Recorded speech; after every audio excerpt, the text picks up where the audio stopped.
years ago, at this very restaurant, the hash-slinging slasher used to be a fry cook, just like you, only clumsier.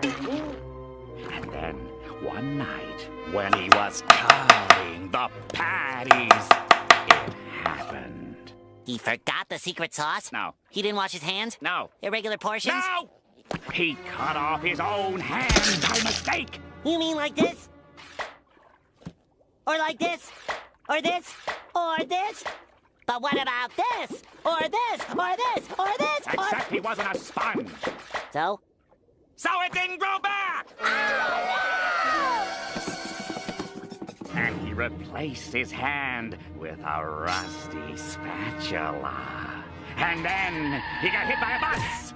And at his funeral, they fired him. Now, what day is it? Tuesday? Tuesday night, his ghost returns to the Krusty Krab to wreak his horrible vengeance. Oh, but tonight's Tuesday night. Then he'll be coming. How will we know? There are 3 signs that signal the approach of the hash-slinging slasher. First, the lights will flicker on and off. Next... Dude, can I have some ketchup? Oh, here you go.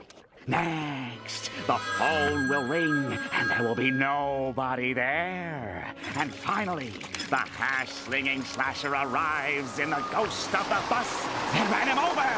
Then he exits the bus and crosses the street without looking both ways, because he's already dead. Then he taps on the window with his grisly spatula hand. No! He opens the door.